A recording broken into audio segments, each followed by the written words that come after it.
আসসালামু আলাইকুম প্রিয় দর্শক, বিএনপি আমার মনে হয় গত কয়েকদিনের মধ্যে একটা বড় এবং ইতিবাচক রাজনৈতিক পদক্ষেপ আজ নিয়েছে।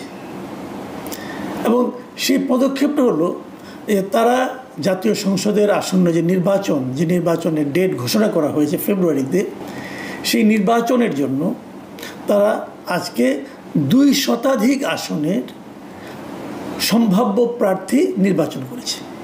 এগুলো আনুষ্ঠানিকভাবে তারা কিছু বলেনি, কিন্তু এটা জানা গেছে, এর মধ্যে প্রকাশিত হয়ে গেছে যে 2 শতাধিক আসনে তারা বলে দিয়েছে যে তারা কাদেরকে নমিনেশন দিতে যাচ্ছে।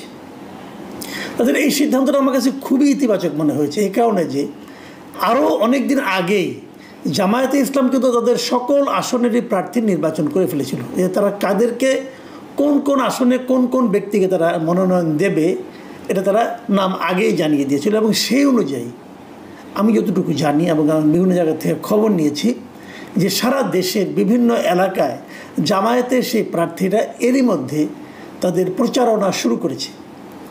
এবং তাদের প্রচারণা স্টাইলটা খুব ইন্টারেস্টিং। তারা প্রথমত প্রচারণা করছেন বাড়িতে গিয়ে এবং মহিলাদের মাধ্যমে।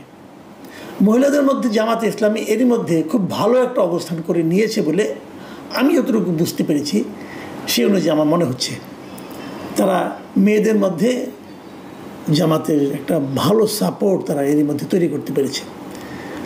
এবং জামাতের যারা নাকি প্রার্থী আছেন তারা পুরুষদের মধ্যে নানাভাবে মসজিদগুলিতে যেয়ে এবং নানাভাবে তাদের যে জায়গাগুলো আছে সেই জায়গাগুলোতে যেয়ে মানুষের সঙ্গে বাজারে হাটে বাটে এখানে যেয়ে তারা কিন্তু মানুষের সঙ্গে আলাপ আলোচনা করছেন এবং তারা তাদের প্রচারণা চালাচ্ছেন। এবং তাদের যে এলাকায় যেভাবে প্রচারণা চালালে তাদের জন্য ইতিবাচক হয় তারা সেভাবে অগ্রসর হচ্ছেন। এর বিপরীতে গত বেশ কিছুদিন ধরে আমরা বিএনপির মধ্যে এক ধরনের নিষ্ক্রিয়তা দেখেছি। কে নির্বাচনে মনোনয়ন পেতে যাচ্ছেন এটাই তারা ঠিক করতে পারেননি। এবং কোনো জায়গায় বিচ্ছিন্নভাবে আমরা চাঁদাবাজি এবং নানা ধরনের দখলবাজির খবর পেয়েছি, যা নাকি বিএনপির জন্য নেতিবাচক ছিল। এসবের বিপরীতে আজকে যখন আমি দেখতে পারলাম বিভিন্ন জায়গা থেকে জানতেও পারলাম নামগুলো, যে তারা কাদেরকে মনোনয়ন দিচ্ছেন তার একটা তালিকা প্রকাশ করেছেন। এবং তারেক রহমান সাহেব উনি লন্ডন থাকেন, উনি ওখানে বসেই তাদের সঙ্গে নানাভাবে যোগাযোগ করে, স্কাইপের মাধ্যমে যোগাযোগ করে ওদেরকে নির্দেশনা দিয়েছেন যে আপনারা যার এলাকায় যে প্রচারণা শুরু করে দেন। এটাতে ভালো যে জিনিসটা হবে সেটা হলো, যদি ওই এলাকায় কোনো বিদ্রোহী প্রার্থী থাকেন অথবা যদি আরও কারোর মধ্যে কোনো রকম খায়েশ থাকে, তা কিন্তু আগামী 1-1.5 মাসের মধ্যে প্রকাশিত হয়ে যাবে। যখন প্রকাশিত হয়ে যাবে তখন তার ব্যাপারে আলোচনা করা, তাকে বোঝানো, তাকে প্রভাবিত করা অনেক কিছুই কিন্তু সহজ হবে। কিন্তু এটা যদি একদম শেষ মুহূর্তে ঘোষণা করা হতো প্রার্থীরা, তখন হয়তো ওদেরকে থামানোর আর সুযোগ পাওয়া যেত না। এটা আমি মনে করি বিএনপির দলীয়ভাবে খুবই ইতিবাচক একটা পদক্ষেপ। এবং সেই পদক্ষেপের ফল কি হয় আমার মনে হয় খুব শিগগিরই এর ফল আমরা দেখতে পাবো। এবং বাকি যেগুলো বাকি আছে, যেগুলো যতটুকু শুনেছি যারা প্রায় 100 মতো বাকি আছে, সেগুলো বিএনপি খুব দ্রুতই সমাধান করতে পারবে বলে আমার ধারণা। তো এইগুলো গেল একটা দিক। এবং এর মধ্যে দেখলাম বেশ কয়েকজন যারা বিএনপি করেন না তাদেরকে পর্যন্ত মনোনয়নের কথা প্রাথমিকভাবে সবুজ সংকেত দেওয়া হচ্ছে। এর মধ্যে আন্দালিব রহমান পার্থ আছেন গুলশান এলাকায়, মোহাম্মদপুর এলাকায় ববি হাজ্জাজকে নমিনেশন দেওয়া হয়েছে বলে জানতে পেরেছি। তো এই সমস্ত প্রার্থীরাও কিন্তু বেশ আমার কাছে মনে হয় যে বেশ উজ্জ্বল প্রার্থী। এরা এখানে প্রার্থী হলে পর ভালোই হবে আমার মনে হয়। সব মিলে বিএনপি এখন থেকেই যেন একটা তাদের যে আগের প্রতিশ্রুতি একটা ছিল জাতীয় সরকারের দিকে যাওয়ার, সেদিকে সম্ভবত তারা অগ্রসর হচ্ছে। এসবের বিপরীতে একটা হালকা খবরের কথা বলি, ওটা হালকাই বটে। হালকা হলে এরকম, আজকে জাতীয় নাগরিক পার্টির মুখ্য সমন্বয়ক মানে এনসিপির মুখ্য সমন্বয়ক নাসিরউদ্দিন পাটোয়ারি তিনি আজকে নির্বাচন কমিশনে গিয়েছিলেন তাদের নিবন্ধন এবং প্রত্যেকের সমস্ত বিষয়ে কথা বলার জন্য। এবং ওখান থেকে বের হয়ে এসে তিনি তার বরাবরের মতো আগে যেগুলি করতেন এখন সেরকম মানে একটা ভবিষ্যৎবাণী করে দেন। সেই ভবিষ্যৎবাণী উনি যেটা করেছেন সেটা আবার কিন্তু আমার মনে হয় বিশেষ অনেক লোকের মধ্যে বেশ কৌতূহলের উদ্রেক করবে। সেটা কি উনি বলেছেন যে আসন্ন নির্বাচনে জাতীয় নাগরিক পার্টি মানে এনসিপি তারা নাকি 150টা আসন পাবে। তার মানে 150টা আসন যদি তারা পেয়ে যায় তাহলে তারা সরকার গঠন করবে। আবার দুদিন আগে গত শুক্রবারে দেখলাম চট্টগ্রামে জামায়াতে ইসলামের একজন মানে সংগঠক এবং সেন্ট্রাল লিডার একজন, তিনি বলছিলেন যে এবার জামাতে ইসলামী সরকার গঠন করবে, বিএনপি যাবে এই বিরোধী দলে। তো উনি জামাত এবং বিএনপির মধ্যে একটা কম্পিটিশন দেখছেন, উনি এনসিপিকে পাত্তাই দিচ্ছেন না।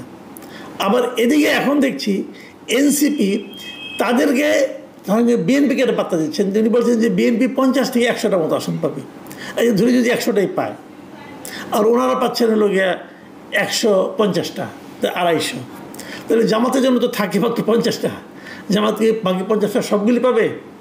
যদি পায় তাহলে জামাতের কি হবে? জামাত তাহলে বিরোধী দলে থাকলেও 3 নম্বর দল হিসেবে থাকতে হবে। তো হিসেবটা যেন কেমন হয়ে গেল না? এইগুলি হয় কি সাধারণ মানুষের মধ্যে এক ধরনের কৌতুকের জন্ম দেয়। নাসিরুদ্দিন পাটোয়ারি সাহেবকে বুঝেন আমার মনে হয় না, ওনাকে বলে লাভ নাই। বাট ওনার যারা নেতা আছেন, ওনার দলের যারা লোক আছেন, তাদেরকে মানে আমি বলতে চাই যে আপনারা এই পাটোয়ারি সাহেবকে থামান। হ্যাঁ, পাটোয়ারি সাহেব যেগুলো বলছেন এগুলো তো মানুষ হাসাহাসি করছে আপনাদের নিয়ে। আপনার কয়টা আসন পাবে? আমি কয়েকদিন আগে একটা জায়গায় একটা টকশোতে একটা মানে আপনার আলোচনায় আমি বলেছিলাম যে এই এনসিপির টোটাল ভোট ইসলামী আন্দোলনের অর্ধেক ভোটের সমান হবে কিনা আমার সন্দেহ আছে। আমি আরও এক জায়গায় বলেছিলাম যে এনসিপির কোনো একজন প্রার্থী যদি এই নির্বাচনে মানে দ্বিতীয় স্থান অথবা জামানত রক্ষা করতে পারে, সেটাই হবে তাদের সাফল্য।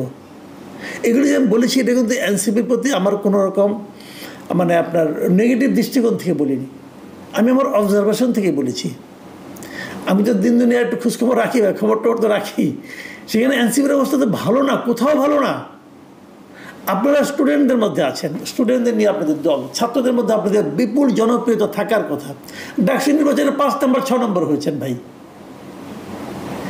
জাকসু নির্বাচনে আরও খারাপ করেছেন। শুনলাম যে চাকসু নির্বাচন নাকি দাঁড়াবেনই না ভয়ে। তো এই শক্তি নিয়ে আপনারা যখন নির্বাচনে 150 আসন পাবেন বলে ঘোষণা দেন, মানুষ তো আপনাদের নিয়ে হাসাহাসি করে। এটা কি বোঝেন আপনারা? একটু বোঝার মতো সক্ষমতা আপনাদের আছে? আমি অনুরোধ করব যে পাটোয়ারি সাহেবকে দয়া করে আপনারা থামান। এরা তো আপনাদেরকে সারা দেশের ভোটারদের সামনে হাসির পাত্র করে তুলছেন।